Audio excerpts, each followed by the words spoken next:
Hello and welcome to Sports This Morning. I'm Cecilia Omogbe. I am Tayo Salam. Many thanks for joining us again. All right, this is what the show looks like. It's a very loaded one, but we're going to be focusing on the Nigerian Professional Football League midweek action, match day 23 to be precise. Cecilia, it's getting hot by the day in the Nigerian Professional Football League. And of course, we're going to be having a comprehensive preview of the games that will go down today. KAWHI United and Adamawa and Katsina, some of the games to look forward to today. And of course, Eimba and Wiki Tourist. These are the top games to look forward to. Also on the program, yes, the final day is here. Now, Ole Gunnar Solskjaer went away from home unbeaten this season. And the UEFA Europa League, it's going to be away from home. That's in Poland. Will he be able to continue that run? And Una Emery, the specialist when it comes to Europa League, will be his opponent tonight, 8 p.m. Nigerian time, Manchester United and Villarreal. Wow, can't wait for that one. Of course, Nigerians will be rooting for Samuel Chukwueze in that particular encounter. Stick with us for a comprehensive preview of this final later on the show. Still on spot this morning, this time around in the NBA, where the Lakers, the defending champions, have leveled their first round series against the Phoenix Suns following a 109-102 victory in Phoenix. Yeah, it's all about leveling up because AD had to come to the party after he was missing in the first. That's how you bounce back. All right, we're starting off with the NBA this morning. Yes, of course, the playoffs is here, is getting hotter and hotter. The Suns just didn't sizzle enough to knock out the Lakers. We were thinking, okay, if they go 2 games up, how can the Lakers recover from that, knowing that most of the big boys, the big boys, yes, or rather the big 3, yeah, we can agree that there's a big 3. Dennis Schroeder. Come on, big 3, really? It's a big 2. It's a big 2. Yeah. But yeah, we have some small 2s that can also join them. Dennis Schroeder, of course, also came to the party on the night. Especially when you have those guys who were out injured for a couple of months and coming back into the playoffs. Yes, they started good, but then at the time they wobbled, especially in the 4th quarter. And then they regrouped. We'll come back to that game later. You getting too excited now, Cecilia, and I understand why. Anyways, the most exciting game of the night. there were other games on the night. The Nets, what a team! Brooklyn 130-108 over the Boston Celtics for 2-0. Series lead. This game was all about Joe Harris, 7 3-pointers on the night. Of course, Kevin Durant as well too. Didn't do too badly. 26 points. I was a rout really, and you have to say, Blake Griffin still dunking. You struggle to see how Boston are going to come out of this one with the way the Nets are playing. The Lakers and the Suns 109-102 in favor of LA, defending champs. Series is tied 1 apiece now. This result, Mavericks and the Clippers, unlike their neighbors, the Clippers are in serious trouble. They're in 2-0 hole against the Dallas Mavericks, 127-121. That's how that one ended. Despite Kawhi Leonard having 41.6 rebounds and 2 steals, 4 assists. Exactly, and that's because Luka Doncic responded with 39 big points on the night, and the 4th-seeded Clippers are in serious trouble. Yeah, looking to bow out in the very first hurdle. Ouch. Anyways, so let's focus on our game. Yes, the Lakers and the Suns. Lakers and the Suns. Yes, that was the big game of the night because it was just going, where is it going to go to? I felt Lakers had this, all tied up, but somehow the Suns woke up and, Yeah. That's what happened. The Suns started to get hot, especially in the 4th quarter, and I started to worry for the Lakers. They were letting it slip away. They were about to let it slip away. Cameron Payne throwing 3s wherever he was, and also being a pain on the on the back of Anthony Davis, of course. But AD, what a way to bounce back! Yeah. Big shots down the stretch. LeBron James as well too. Big shots down the stretch. I remember an 18-footer fadeaway jumper that pretty much ended the hopes of the Phoenix Suns comeback. Any hopes of them coming back in that game. But at the end of it all, it was a very, very good victory for the LA Lakers. Anthony Davis finished with 34 points after underwhelming in Game 1. He actually took responsibility for that particular loss, so it was good to see him bounce back nicely.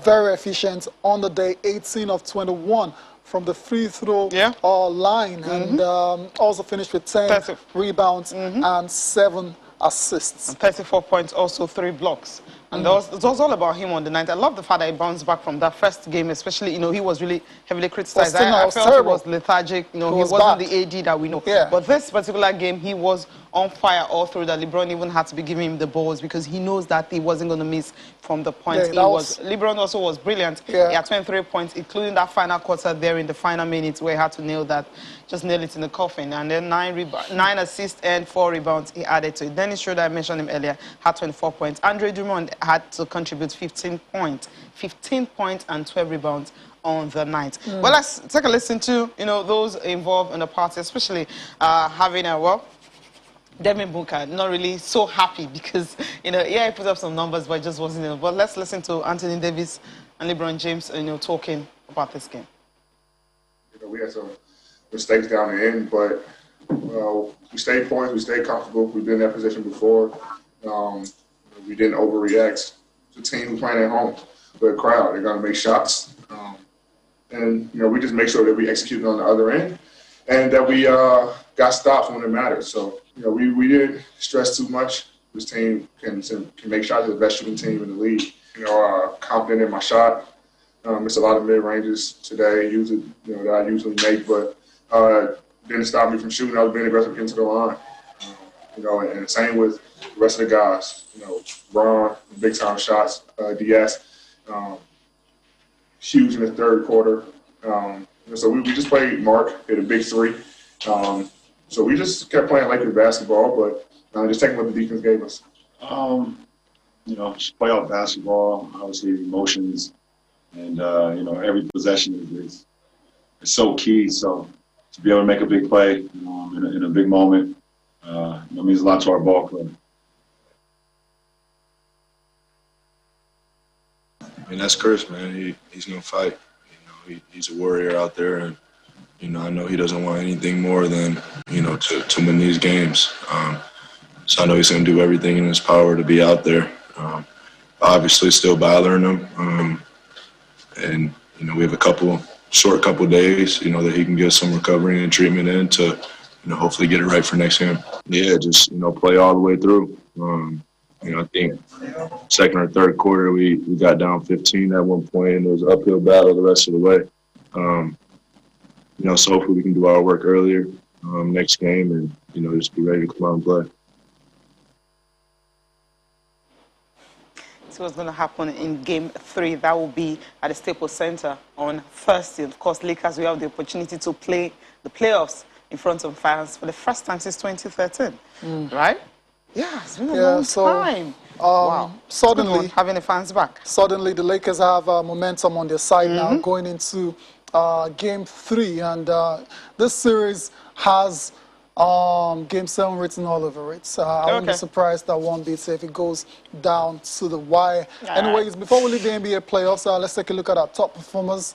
All the guys that stood out. Of course, Anthony Davis is definitely one of them. He was just immaculate in that Game 2 victory for the Lakers. 34 points, 10 rebounds, and 7 assists. 18 of 21 from the free throw line.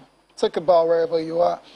Also, Luka Doncic of the Dallas Mavericks, 39-7-7 in their victory over the LA Clippers. There's a 2-0 series lead for Luka Doncic and the gang right now.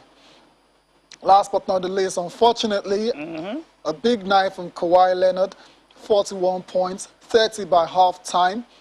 6 rebounds, 4 assists, but the Clippers just could not pull out that very important victory that would have leveled the series. Now they go back to Dallas, Cecilia, and it's going to be very, very tough for them. But I'm not going to write them off just yet. They still got a chance. They have to win Game 3, though. They have to. Now, let's talk about the player who is having the best of his career. He's 26, and of course, for the first time, for the first season, right, how do I put it now? Now, for the first time in his 6 years career in the NBA, right? Yeah. Okay, that's the best way to put it. He's having a ball because this season, of course, he helped his team to get into the playoffs. An unlikely playoff spot. No one thought the Knicks. I mean, fourth. Home court advantage. Okay. And not just that. He was, named in the All-Star this year, also this season. Yeah. And then he's the most improved player of the season. Yeah, expectedly, straightforward choice for Julius Randle. That's his name, by the way, the New York Knicks star. He received 98 first place votes of a possible 100. I mean, that's it don't come more landslide than that. 90 out of 100. Unfortunately, Detroit's Jeremy Grant finished second, received just the remaining 2 votes. And Denver's Michael Porter Jr. came third with no votes. How do you come third with no votes? Okay, Tyler, let's just say unanimous That's decision. Very unanimous. It's unanimous for Julius Randle. Congratulations. Breakout season, I mean. Yeah. It's a good one for him. Breakout season, like I said, is averaging career highs in points, 24.1, rebounds 10.2, and assists 6.0. 3-point shooting as well to 41.1%. That's across 71 games. Cecilia, this guy is not a spring chicken, right? He's been in the league for 6 years now. He's a 7-year veteran and is getting to win this award. Okay, he's 26. At this stage. The veteran you're talking about. Yeah, but he's I mean, in terms of his time in the league, he's not spring chicken. I mean, 7th season, I mean, that's a long time to be in the league to win this particular award. Yeah. And so it because just tells he's the moved around a lot. He was with the Lakers, he didn't work out. Then he went to, I think he was with the New Orleans Pelicans, and then, of course, before he moved to New York Knicks. It just tells us some players take longer to develop. Players develop at different paces. Congratulations to Julius Randle. All right, Cecilia, let's come back home and talk about this one that's hit us out of the blue. Yeah. Because we never saw it coming. At all, I didn't see it. I mean, at the point when it was being mooted that it's being postponed, it was supposed to be in Algeria, in Algeria, and then they pulled out, and then there was like, what's going to happen to the African Championship? Because most athletes want to use this opportunity to qualify for the Olympics, especially those that haven't had the opportunity to qualify for the Olympics. So the 22nd African Athletics Championship will be hosted in Lagos. Precisely the pictures you're seeing right here on your screen. That's the Teslim Balogun Stadium. That's where it will be hosted from the 23rd to 27th of June. That's just next month. The statement was released by the president of the Confederation of African Athletics on Sunday. It was released by him. That's talking about Kalkaba Mabo. He released this in Cairo, Egypt, stating that the Nigerian sports minister, they've all agreed that they will bring these championships to Lagos. So it's going to be a good one for Nigerian athletes. You don't have to travel so much. But another thing is, it's going to be having the National Stadium also on standby. I mean, it's going to provide another way co-host. You're also going to be having a College of Technology, auxiliary support for Teslim Balogun Stadium. Yeah. So it's a good one. So we're just happy that this is happening. So Nigeria will be hosting for the 3rd time. The first time they hosted was in 1989. 1989, yes. Then Asaba, of course, 2018 in Asaba. Which so that means Nigeria will be hosting back-to-back African Senior Athletics Championships. Cecilia, we're still waiting for more details. We're here in the coming days. More details will be revealed, especially from our part. We've got to hear from the sports ministry about this, because this is just coming from the CAA, and it's so close. So I don't know what kind of magic they're going to perform to host the African Senior Athletics Championships. I think it's crossed and stick with us for all the details and updates as we get them. Okay, let's quickly go to the Olympics. Talking about, some people really worried about the fact that they don't like the fact Olympics is holding. I'm talking about Professor of Public Health, advisor to New Zealand government, talking about this particular one, says the Olympics should be cancelled. They don't need to host the Olympics. Michael Baker, he's the one talking about this morning. Let's just listen to him, then we'll get a response from the IOC and also WHO. If you think of the two key features of the Olympics, they involve a huge amount of international travel and mass gatherings. And they are two things that are entirely incompatible with a pandemic. So it's going to cost lives having the Olympics at the moment. It's an optional activity. I love the Olympics, and I really feel for the athletes who've trained so hard to go, but there's no reason, no justification whatsoever to have the Olympics at the moment. And if you're talking with people over last year, this year, I think everyone in the public health field has said it's fine to have the Olympics after the pandemic, or at least when the pandemic is well controlled, and we're seeing it diminish in intensity around the globe. And it's actually opposite at the moment. The pandemic is intensifying, and there'll be more people who die this year than last year. And inequalities are getting worse. And the only places where the pandemic is under control are the small number of countries which have eliminated it, and I guess wealthy countries that are starting to roll out the vaccine extensively. So it's a very unequal situation. And I think that staging the Olympics just makes it even more clear how unequal the world is at the moment. One thing is clear. The post-coronavirus world will need sport and its values. The important role of sport in society is acknowledged in the meantime by the international community, from the United Nations to the World Health Organization, the EU, and many more. Numerous studies confirm the contribution of sport to promote physical and mental health, education, social inclusion, gender equality, and many more. WHO is committed to working in solidarity with organizers, athletes, and fans to address public health risks so that sporting events can continue safely. Sport brings us closer as a global community, and it is this same spirit of solidarity that will help us overcome the pandemic and build a healthier, safer, fairer, and more sustainable future. The sports world has come together stronger than ever before, and together we will achieve so much more. One of the valuable lessons we can take from this crisis is that the world needs more solidarity, and the world of sport has been a beacon of light to guide us forward.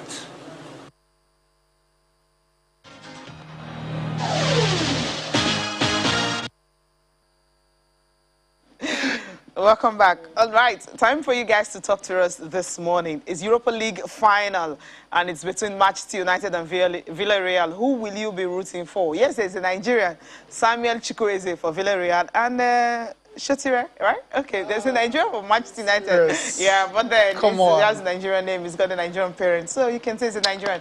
So, yeah, So since you have Nigerians on both which of the sides, Nigerians so are which you of the rooting for? Nigerians will you be rooting for? So tell us, who's going to get it tonight? Will Manchester United continue their unbeaten run? Yeah, the unbeaten run they had was actually in the Premier League. Can they extend this to Poland, where they will be facing Villarreal tonight? Talk to us about that. And also, talk to us about what's happening in the league generally. And of course, we talked about the Spread Goals list yesterday. Some of you tweeted that we couldn't take some tweets. You can still get the opportunity to talk to us about that. There's so much. The Nigeria Professional Football League, of course, midweek games. KAWHI United will be away at Abia Warriors. Can they win and maintain their lead? Tell us about that also. So much to talk about. And Nigeria will be hosting the Senior Athletics Championship, the African Senior Athletics Championship in Lagos. The news broadcast last night. Can we do that successfully? Remember what happened to Asaba, where had to also step into host, and it wasn't so smooth. The best, yeah. Hopefully, maybe this one will be smooth. It's taking place in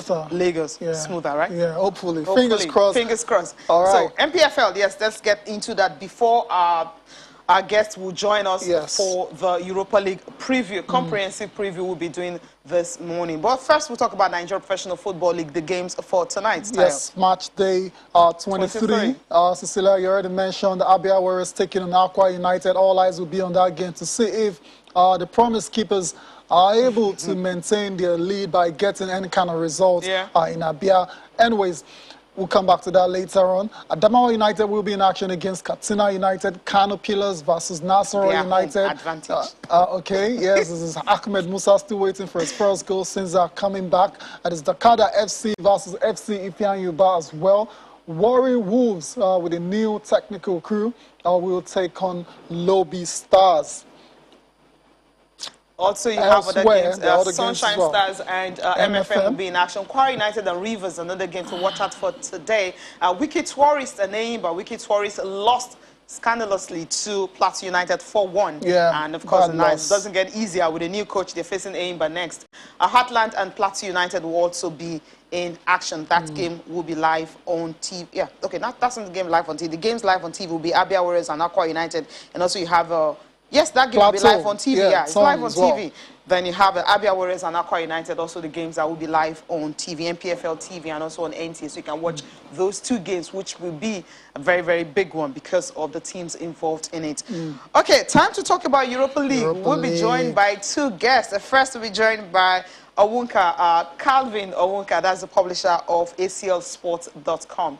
And also, of course, our regular guest, Badar Kintude Johnson, will be joining us to have a preview of the game between Manchester United and Villarreal. That's taking place in Gdansk in Poland tonight. Good morning, Calvin. It's good to have you join us.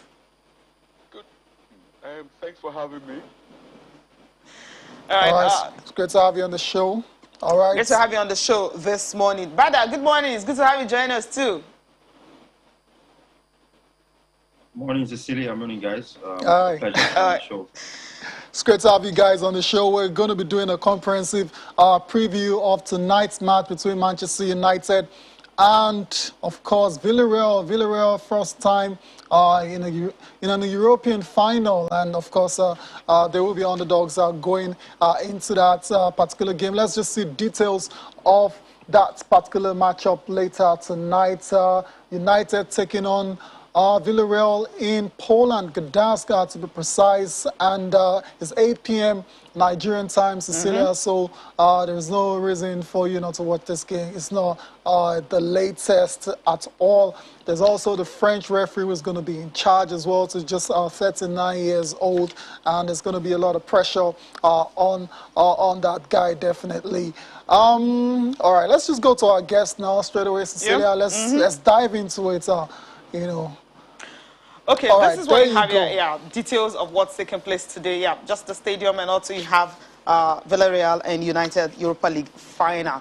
Okay, now quickly, let me start with you, Calvin. Now, United, are going into this. People were saying they're actually favorites, but when you have Naemri on the other side, it's a difficult game to call. Yeah, Naemri took Arsenal to the final, but he just couldn't win it for them. But this is Manchester United, this is Ole, and this is going to be his first final. And also, it just have like a little bit of getting into his first trophy. I heard somebody say that United were favorites. There's no way United should be favorites going into this game. There's really no need. This Europa Cup is made for Unai Emery. It's his trophy. He's won it 3 times. Yep. So if anybody knows how to navigate the Europa Cup final, it's Unai Emery. That he's lost 2 other finals. Yeah, he probably the defeat to Chelsea while he was managing Arsenal. I didn't see that defeat coming. That big defeat. It was Eden Hazard just ran the show and the game ran away from Arsenal. Tonight, this game is, in my view, this game is far more important for Manchester United than it is for Villarreal. Because of the history, because of Villarreal could say that they are content with already being in the final. So they can say they are content with that. But Manchester United and their manager, Solskjaer, cannot even say that being in the final is enough. For whatever Ole Gunnar Solskjaer plans for the coming years, for next season, he needs the assurance of a trophy.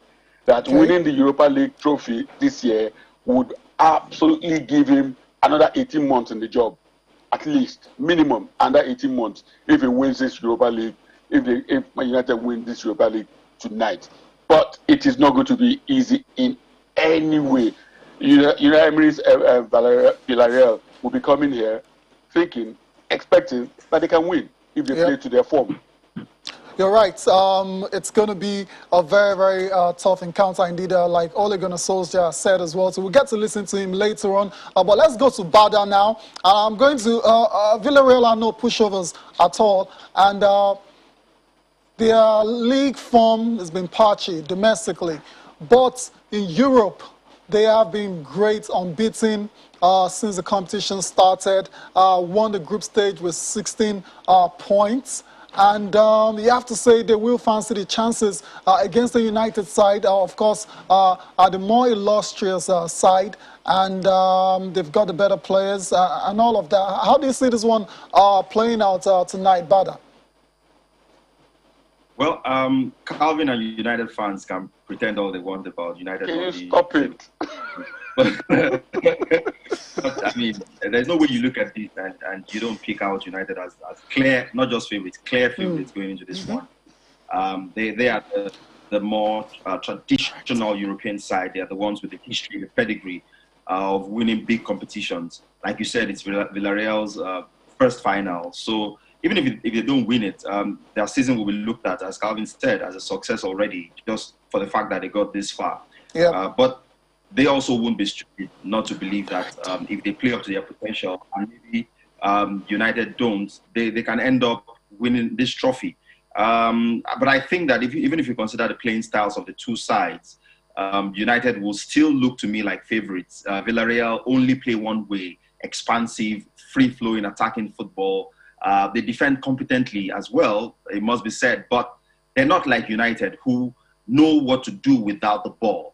With the pace of Greenwood, the pace of Cavani, the finishing of Cavani, and the other guys going forward for United, they jolly well can put bodies behind the ball and look to hit Villarreal on the breakaway, and they've got the attacking talent to hurt Villarreal. So that's where Unai Emery has to sort of execute the perfect game plan. How do you limit United to those moments, or does he concede possession to United and kind of play unnatural to them? That can make all of their game plan unravel, because the team has been playing in a particular way and has been successful. To come to a final and try to change that can upset the dynamic of the team, can upset the rhythm of the team. But believe me when I say, Tayo, that Villarreal is the sort of team that United enjoy playing against. Bruno Fernandes and those guys Pogba in midfield can capitalize on any turnover of possession and quick transition, final third straight away. United have the talent, the attacking firepower to score goals. So it just looks to me like everything is set up quite nicely. And even if you took it to the part of destiny, it's almost written in the stars. I was reading earlier today that it was on the 26th of May that Ole Gunnar Solskjaer against Bayern. He got married on the 26th. He's his wife went or something like that. I mean, everything just seems set up for a United win in this one. Exactly, and that is why it's very frightening. Okay, but you just mentioned. Guys, okay, I think that Villarreal would have to do something they haven't done before to win this game, which is try and sort of allow United get on the ball more. And they've got useful players with the Paco Alcázars of this world, the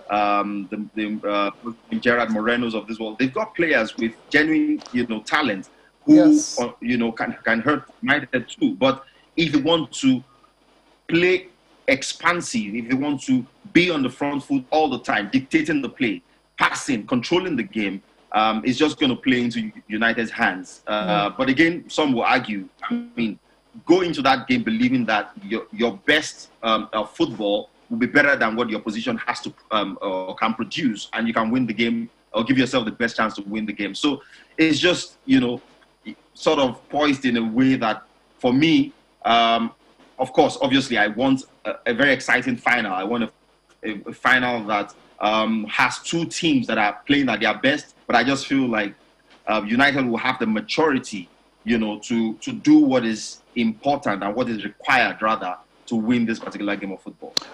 Yes, we'll see how that pans out later tonight. Before we come back to Calvin, let's Calvin get to listen to Ole Gunnar Solskjaer, his pre-match thoughts ahead of the game against Villarreal tonight in Gdansk. Every player who goes into a final has the expectation and pressure to win. You have to prepare to win. We plan to win. We expect to win. But I'm sure Unai feels the same with his team and his players and their players. So that's no different. It's been a long qualification to get here, and it's 50-50 when you get to a final. I feel, as I've said so many times now, confident in that we are ready for this. In a final, anything can happen. You can concede a goal in the first minute, you can get an injury, sent off, anything can happen. So we just have to be ready for everything. That's the thing with a final. It's decided there and then. 50-50 final, that's according to Ole Gunnar Solskjaer. Calvin, do you agree, first of all, with the 50-50? And secondly, Harry Maguire, the captain, it looks like he will not feature in tonight's game. Harry has had his critics all season, he's had his bad times, but you cannot rule out that he is possibly United's best defender, and they will definitely miss him tonight. I agree with Ole in the sense, in the 50-50 bit that he said. Totally agree. This is what I said from the top. With regards to Harry Maguire, there's no point in risking him. There's no point. He's not going to be fit, so don't risk him. Because this is, as Bada was saying earlier, the main thing when you watch, when Premier League sides match up with La Liga sides, the advantage that Premier League sides have is the intensity with which they play. True. That intensity is what United have to bring to the pitch tonight. That's the only way. They've got the athleticism, they've got the pace, so they've got to play at that speed. They have to play at that same intensity. Look, I'm sure a lot of you, Tayo, you and Cecilia must have been shocked while you were watching Real Madrid against Chelsea, watching Atletico Madrid against Chelsea. Chelsea just overloaded them. And that's the intensity that comes with playing in the Premier League. The Premier League teams play at. As Alex Ferguson always used to say it, that once Premier League teams play at that intensity and reduce their mistakes, they almost always could triumph over La Liga or Serie A teams. This is what United have to do today. That the risk of Harry Maguire is extremely important. They must not, because when you have a defender that is not fit, it means that the whole setup is going to be such that you are trying to protect him. So you now have midfielders who cannot go forward with any intensity because they know they've got to protect their defender. It happened to Leicester in the FA Cup final when they were trying to protect Johnny Evans. So there's no need. There's absolutely no need. You have to have enough cover to deal with the absence of Harry Maguire, and that should be enough in my view. All right, let's see how United got to the final, Cecilia. Very interesting because they're only in the Europa League final because they got knocked out in the UEFA Champions League. And some people don't even agree with that in the first place, like being rewarded for failure. Some people say that. But they got transferred from the UEFA Champions League, round of 32. It was a very comprehensive victory against another Spanish side, Real Sociedad. So 4-0. Over 2 legs. Round of 16 against AC Milan, it was 2-1. Another Spanish side, 4-0. Roma, 8-5. Wow. And now we have Villarreal in the final. But would it be a disaster? And Villarreal also, they had to travel a whole lot. Salzburg, Dynamo Kiev, Dynamo Zagreb, and of course, Arsenal. They've been very, very impressive remarkable European season for Villarreal. But back to you now. If United lose this game tonight, would it be a disaster? You heard what Calvin said about Solskjaer needing a trophy, to get a stay of execution in quotes as United manager. There's been a lot made about the progress made, but no trophy to show. As a matter of fact, it's his first final. Well, I mean, United fans will have different opinions about progress because, I mean, you sacked a Jose Mourinho who won this competition, won the League Cup, maybe wasn't playing the best football the eyes could see, but in Ole coming in and failing and falling short at the semi-final stage, his biggest critics have always said, how is this an upgrade on Mourinho? You know, you've basically just gone and brought a manager who knows the tradition of the club, knows the history of the club, is a club legend, but doesn't exactly bring as much quality from a management, a coaching standpoint to the table. And you are giving him free passes simply because of the emotional association that the club has got with him. So Ole has an opportunity finally to banish all of those criticisms and get the monkey, the proverbial monkey off his back by winning a trophy. If he fails tonight in a match where I insist they are favorites in Gdansk, all of the critics will come, you know, baying for blood. Nice. So he knows he's got out. Yeah, he's condemned to win. And that's why, you know, he's got a lot more pressure to deal with, because it's almost as though his job depends on it in a way, or his continued stay. I'd say the legitimacy of keeping him as United's manager rides on winning this trophy. Because if you have a manager, I don't care how much progress is made from a philosophy or a playing style standpoint. If you have a manager who doesn't know how to win the big game at a big club like United, then you can almost not be able to argue for him to continue to be in charge. So it would only be that United are keeping him for sentimental reasons, other than, you know, keeping a manager who can deliver a trophies. If you can't beat Villarreal to win the Europa League, then you probably don't have any reason to remain as manager of United. Simple as that. Very straightforward. It's just simple. So it simply means that if he doesn't win tonight, then his job is at stake. If he continues, it simply means sentimental reasons. We need to go on a break. When we come back, we still have Calvin and Bada with us on the program.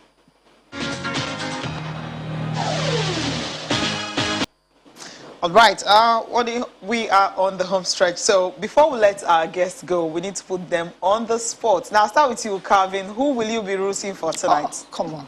Just thought that was obvious. Who's winning tonight? That's a more difficult question. Yeah.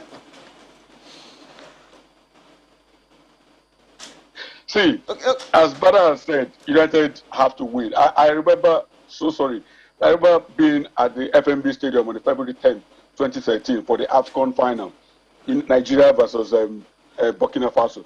I remember going to the stadium thinking, how will Nigerian players explain to Nigerians back home that they lost an AFCON final to Burkina Faso? It's the same way. It's the same way. It's absolutely impossible for United players to be able to explain to anybody that they lost the Europa Cup final to Villarreal. It would not be acceptable. So, yes, I will be rooting for United. What is this about Chukwueze? Is this wearing green? It's training. It's training. We'll see who's going to sit up tonight. All right, Bada, who will you be rooting for tonight? Is it obvious, Villarreal or United? Of course, Villarreal. Of course, I'll be expecting the Yellow Submarines to Thank you. an upset and beat United. Obviously, but I know, my heart goes to Villarreal, but my head tells me United will do just about enough. They may make it a bit difficult for themselves. They haven't looked defensively solid or secure since Maguire went out. Save for the Wolves win, they had lost back-to-back league games. You can say those games were inconsequential, but United losing at home back-to-back, I think to Fulham and to Liverpool and Leicester as well, was not the ideal preparation for this sort of game. But they got back on to winning ways, albeit with a changed team against Wolves. But I do expect that on the day, United just have too much, like Calvin said, too much intensity, too much know-how playing these sort of games, and too much riding on the game, too much incentive to lose. Okay, Bada and Calvin, thank you so much for taking our time to join us. Bada is trying to cuss it. Bada is trying to cuss it for United. Don't mind it. But from one indication, Bada wants Villarreal, and of course you want Manchester United. We'll see what's going to happen tonight. Thank you guys for joining us on the program. Appreciate your time, guys. Cheers. You have a great day. Okay, and United have got Sir Alex as well too on the plane. Rooting for them. He's on the plane, right? Right, he's there as well when too. Sir Alex is actually looking at you, you know you have to. So let's say, for example, United are down at half-time. Trust me, Fergie is going to be in that dressing room. There's a reason why Solskjaer has brought him along. That's why. Okay. Can you imagine that? Hair dryer, of course. Let's take a look at your tweet before we look at the papers. I mean, there's so many. SKJ says, I'm with Villarreal FC on this one for obvious reasons. Guys, please, let's talk more about Paul Onuachu. He's our Nigerian hurricane, but better. Yes, we talked about him yesterday because he won Player of the Year for the Belgian League. 32 goals, right? 33 goals in 38 games. Incredible, that was really huge incredible for him. Numbers. Patoski says, in today's game, United and Ole have no reason or excuse to lose. United board, fans in England in general will not forgive any loss. It's a chance to finish high. It's a chance to attract better players for the next campaign. They died there today or win. Okay, we'll see. Here's Emmanuel. We got your tweets as well too. Manchester United are simply the better side that should win this final. If they lose, it will be a big disappointment and disaster. All right, I agree totally. Any other result other than a win is a disaster for United, and Ole Gunnar Solskjaer in particular. More tweets. Okay, Tichala Indigo says, as a Nigerian, it would be lovely if Chukwueze wins it, but tonight is about Manchester United more, and I'm confident United would win it. These are United fans. Mike Ezenwoko. The Europa Cup is for Villarreal. So far, Chukwueze plays. So if Chukwueze doesn't play, then they have no chance. It's not looking very good for Chukwueze, it must be said. It's very, very difficult to see him playing any parts in this final, but we'll see later on. More tweets before we go to the papers. Joseph Amenagawan says, Europa League final looking more like a United win, though Villarreal need this more to get into Champions League next season. Then, talking about MPFL, he said, I think Eimba will get to winning ways against Wiki Tourist. Again, winning ways again, Wiki Tourist will be beaten. They don't have a choice. Crashing out of the CAF Confederation Cup, but it's not 5-2 on aggregate. It's not a gimmick. So you just want to give something to your fans to cheer. Wiki Tourist lost 4-1 in Jos, and they have a new manager in charge. So Eimba will have opportunity to beat them. Yeah, usually you're bound to have a new manager bounce as well, so you never know. You can't rule out a Wiki Tourist totally in that game. More tweets. A delicate pizza up Manchester United. Of course, we're winning today. We're using today's game to wipe out the shame.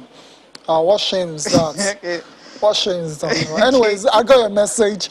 United for the win. Law Alpha, the final match between Manchester United and the Yellow Submarine will be a cagey one.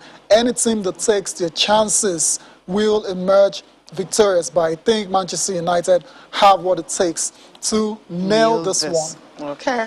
We can go on and on and on, Cecilia. But then we have to look at the paper so we can leave this studio. Oh, Noble Flyer Man, can I just take this one quickly? Take Noble. Okay, of course, we got to take Noble. If Villarreal can beat Arsenal in the semis by luck, and Arsenal that plays and has a coach like Eimba and Fatah Osho, respectfully, then it's gonna be easy for us. Europa League final is coming home. Europa League Cup is coming home. My sparkling wine is already on ice for the celebrations. Okay. Let's see if you're going to celebrate tonight. Okay, yeah, we'll have to look at the papers. Let's look at the papers now. Okay, yes, Complete Sports. Yeah, Complete Sport there. Ty, you have Complete Sport with you. Yes, Complete Sports. United Villarreal, of course, that's what dominates all the papers this morning. Chukwueze looks to become 6th Nigerian to win Europa League. Yana thanks Leicester City fans. Of course, after a brilliant season, Dortmund sanctioned summer exit for Jadon Sancho. Olaina blames fans' absence for Fulham's relegation. That's quite interesting. Genk, they're talking. Onuachu, already a legend of a club, of course, when he scored 33 goals in a season. That's quite stuff of legends indeed. All right, Sporting Life is next for review today. Chukwueze fit to face Manchester United. That's what you have on the front page of Sporting Life. So those who want him to play and, of course, win, will get a chance to see him play. Maguire set to miss final. Yeah, we talked about that, how it's going to affect the team. Onuachu will leave for the right offer. That's coming from Genk chairman. Of course. He says he's still a Genk player. He's delighted that he is the best player in Belgium. Says the award actually means a lot to him. In goal of the season, NHL Evans helped me win award. That's disappointed to miss out of the Champions League. So slot. Osimhen beat Fairway to Gattuso. Yeah, Gattuso has got a job already with Fiorentina, so he didn't even stay long at all. No 2 time. days later, no time to waste time. So he got a job. Coaches hired to be fired. Set to sign Wijnaldum on a 3-year deal. Barcelona actually get players on the free. Aguero free, Wijnaldum free. Can they get a coach for free? They still have a coach, right? They still have a coach, exactly. All right, last paper for review. Sporting Sun here, Europa League. It's all about Chukwueze ruled out. That's what Sporting Sun is reporting this morning as Man United Villarreal seek glory at Gdańsk Stadium in Poland. Now, Nacho, of course, crowned Belgium Player of the Year. And you have the top list, Suarez, and all of them right here. Most valuable Premier League starting 11. Okay, we have to leave the studio now. Well, Tayo, thank you so much for watching. I'm Cecilia Mogbe. Have a great day. I am Tayo Salam. Join us again tomorrow.